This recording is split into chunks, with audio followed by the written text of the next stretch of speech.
Welcome back to my mini vlog! So for today's video, isamahan niyo lang ako ngayong araw dahil today is Sunday, kaya tara at maglingkod tayo sa Panginoon. Hi there, friendies! Good morning! At sa mga oras na to is nag-aasikaso na kami ni Babe para makapag-breakfast. O, diba? Very 90s ang atake! Super favorite ko kasi talaga ang Milo with bread noon pa man. Ganon din si Babe. Tapos, ayan nga, at meron nag-aabang na mabigyan ng tinapay.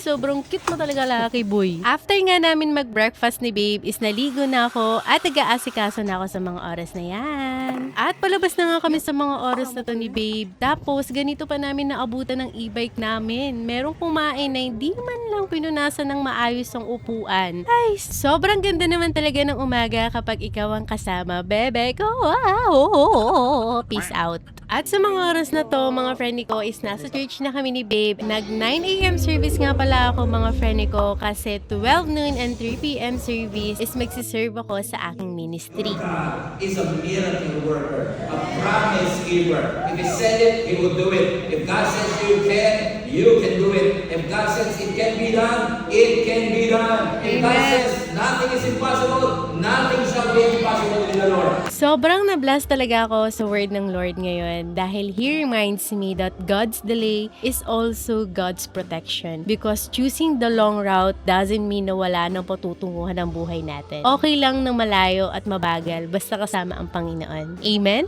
Amen! After ng service, mga friend ko is nag-link up lang kami ni Ate Ann na hindi ko na na-videohan dahil grabe na kasi ang cry ng person. Then kumakain na rin kami sa mga oras na to ni Ate Ann. After nga namin kumain ni Ate is nag-prep na ako for 12 ng service dahil magsiserve na ako sa mga oras na to.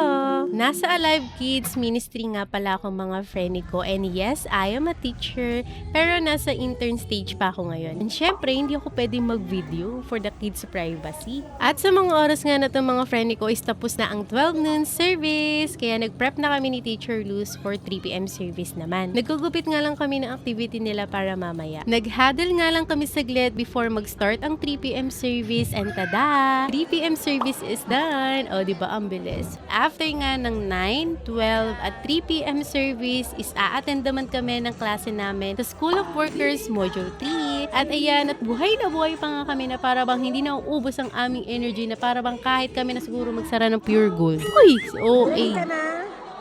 Ready na ikaw? Yes. And yes, mga friend ko, time to go home. Time check, it's already 9:15 PM and katatapos lang ng klase namin. So before kami umuwi, mga friend ko, is nagutom kami, kaya tara mga friend, kain tayo! Siyempre, bago tayo kumain, pray muna tayo. And tada! Nakauwi na kami, mga friend ko, at nag-aayos na ako sa mga oras na to para matulog. And dito ko na rin tatapusin ang video na to. Salamat sa panonood. God bless everyone!